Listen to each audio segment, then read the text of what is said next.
Hello everyone, it's your lovely Abbie Dagrin, and welcome back to my channel, lovelies. Today I'll be continuing a series on my channel that deals with natal chart analysis, and today I'll be doing one on Keira Knightley, and I will be speaking on her personality traits, her characteristic traits. I'll be speaking on how a lot of her placements have led to a lot of her success, and who she is as a person. So please stay tuned for the rest of my video, lovelies. If you have not yet become a part of the Abbie Dagrin family, then this is your calling to do so. Please make sure you hit that subscribe button and that notification bell so you know when I upload videos on the daily. Please also make sure you hit that notification bell. Also, make sure you hit that like button. Make sure you hit that share button so you guys can make sure you're sharing this video with everyone you know. Whether it's your friends, your family members, your enemies, or anyone in general who likes this content. Now let's get right into the video, lovelies.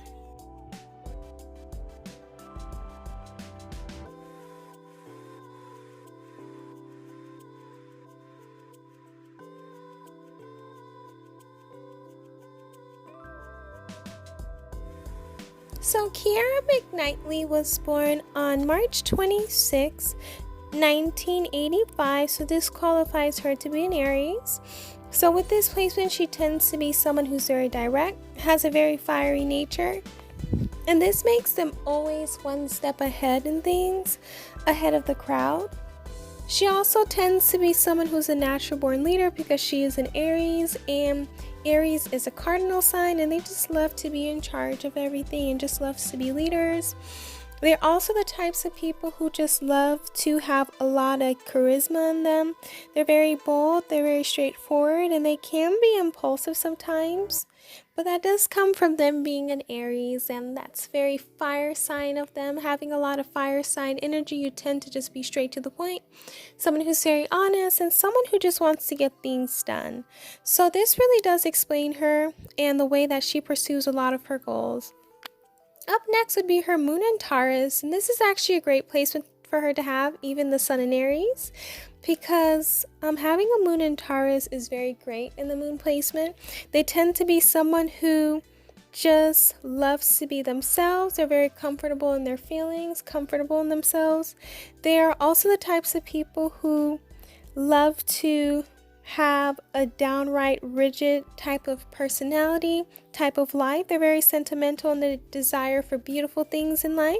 So they will work hard in order to get it, or they would be around people who are able to help them get the things that they want. They do crave stability. Stability is something that they really need in their life in order for them to be happy. Having a calmness about them is something that they like as well. They love to be calm, and they love things to be calm around them. They're very sensual, they're very affectionate, they're very nurturing, they love to be pampered, and they do dislike change sometimes because it's a fixed moon placement. Up next would be her Mercury in Aries. It's nice for her to have this placement because her sun is in Aries, so she has the Mercury and Sun in the same placement, so she's able to articulate how she feels in a better manner. She tends to be someone who doesn't waste time on getting to the point, and sometimes she doesn't care about the consequences because of that. And that's something that is very great because she's just honest, and they're not going to sugarcoat anything. They're very positive in the way that they speak. They can be very enthusiastic. In regards to that, they're very witty, they can be sarcastic, they can have a forceful voice. They're impulsive, impatient, but they tend to be very seductive in the way that they speak, or it could be tactless, so it can go both ways. They usually like to talk about themselves and your viewpoint as well. They do not carry grudges, they get over things quickly, so this is actually an interesting placement and great placement to have. Next up is her Venus in Aries. So she has a third placement in Aries, so this gives her her Aries stellium. And with this placement, she wants someone who's very fun to be around. She wants someone who's very direct, very confident, and they are the types of people who don't have a problem with making the first move. They tend to be very fun people, and they want someone who can keep up with their beat, to keep up with them in regards to the relationship. They want someone who's very physically attractive, very independent, very entrepreneurial. They are the types of people who are not shy, and they do a lot of flirting though. They are the types of people who brag about their accomplishments, and they do have a little innocent charm about them. They are very childlike, and they are very much intense. They fall fast, and they are the types of people who are just great at the chase, and they love that a lot. Up next would be their Mars in Taurus. So her Mars in Taurus is very interesting because she is driven. Her drive is for stability and security. That's her drive in life. That's what gives her a lot of drive to get stuff done or to do things in order for her to be stable. They're also the types of people who will be very patient and very determined and enduring when it comes to building stability.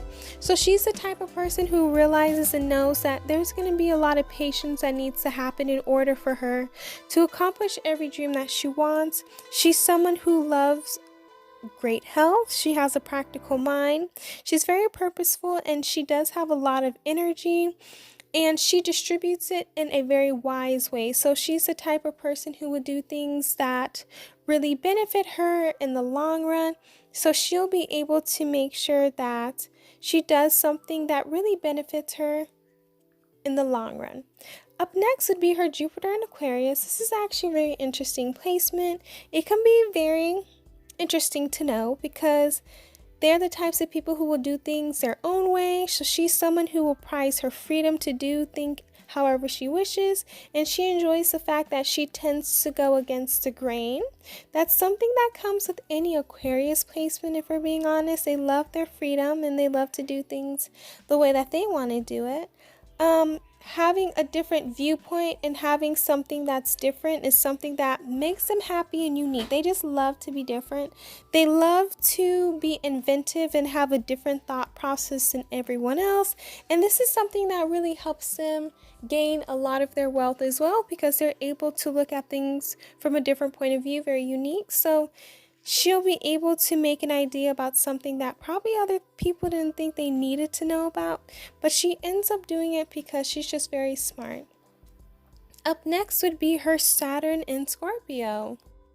She is someone who tends to be very powerful, and at times she can be secretive because of this placement.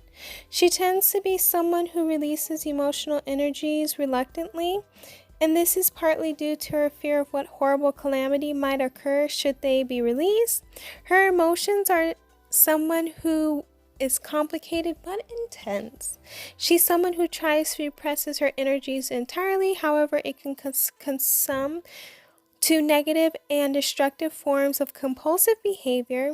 She gives herself the freedom to look the way that she wants to look, and this is something that will help her be able to be who she wants to be, and knowing that it's okay to release her emotions and not succumb to the negative things in her life, because it's okay to be open with their emotions and just be who you are as a person. So this is a great placement for her to learn.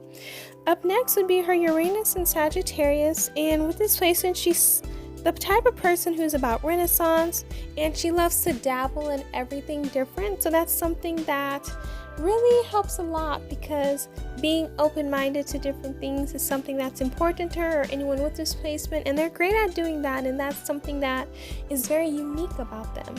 Also, she's someone who has the tendency to think about different ideas, customs, and traditions from the past that is outmoded or irrelevant.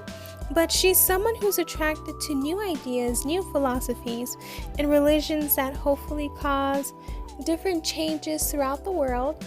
This is something that she really is great at, because I do see her doing a lot of things and learning about different people, and she's been able to benefit from that placement because her being an actress, she's been able to learn and interact with different people as well. Up next would be her Neptune in Capricorn, and with this placement she tends to focus on ways to increase her power, wealth, and influence. This is something that gives very Capricorn energy. You know, Capricorns, they love to increase anything that they can in this life, and they are great at doing that. So she's been able to do that in the Neptune placement with her power, wealth, and influence. She is an actress, and that's one of the ways to get that in regards to the influence and the wealth as well, because they do make a lot of money based off of their experience and who they are and how they draw a crowd. She's also someone who idealizes work and is practically the ability to attain reasonable goals, but because she's also the person who tries to be selfless and giving, she's someone who may find it difficult to attain her goals unless she has lowered her expectations on all fronts. So knowing that she's worth it and she deserves everything is something she needs to understand. Up next would be her Pluto in Scorpio. And with this placement, because she was born between 1984 and 1995, she is a millennial. Something that they really like to talk about and love to deal with is intensity, taboo things, and facing what is scary. They're the types of people who love making collective issues conscious. They are the types of people who love different types of resolutions, revolutions, movements, and they're also looking deeper into any situation to discover what's really going on behind the scenes. And this is a great placement to have because this generation really thinks about what is causing the issues in society and what is making this, that, and the other. That's something that really benefits them in the best way because they're able to get to the bottom of issues instead of just being surface level and just trying their best to just get along with the crowd. So this is something that really benefits her. Up next would be her North Node in Taurus. So with this placement, she's someone who will need to develop these attributes in order for her to uncover her hidden gifts and talents. So first things first would be her loyalty, awareness of boundaries, taking things one step at a time, a sense of self-worth, awareness of personal values, patience, honoring expressed needs of self, of others, enjoying the 5 physical senses, gratitude, awareness of nurturing from Mother Earth, forgiveness, and persistence. She'll also need to find a way to be financially independent without really depending on others or alienating others, learning the way of the builder, connecting to the earth, asking for assistance without becoming dependent, learning from others' experiences and using their knowledge to build the future that you foresee yourself, learning to share her abundance is something that will be great as well. Last but not least is her Chiron in Gemini, and with this placement, she will have the wound of voice. So whether it's the way that she speaks, or maybe at a young age, she was not able to speak her mind or opinions on things, and that's something that really does affect her to this day, and something that really hurts her to this day. That is something that really affects her in the worst way. So her knowing that her voice is important, that's one of the ways that she has to heal, and knowing that it's important for her to know what she needs to do in life and what she wants to do in life is very valuable. And we do want to hear her speak. We do want to hear what she has to say in society, and I feel like she's been able to find her voice because she is an actress and she does use her voice and she's very great at it. So just knowing these integral parts of her life are important is something that really benefits her in the best way. Thank you guys so much for watching my video today in regards to Keira. Please let me know down below in the comments section who else you guys would want me to do a natal chart analysis. Also, please let me know down below how you guys felt about it. Did you get a better understanding as to who she is as a person? Please make sure you hit that subscribe button and that notification bell so you know when I upload videos on the daily. Please also make sure you hit that like button because I know you guys will love this video, and make sure you share this video with everyone you know. Last but not least, please make sure you share my contact information with everyone from my Pinterest down to my TikTok. Please make sure you are supporting my PayPal, my Etsy store, and last but not least, my podcast. I love you all. Please stay safe and healthy, and I will see you guys in my next video. Bye, lovelies.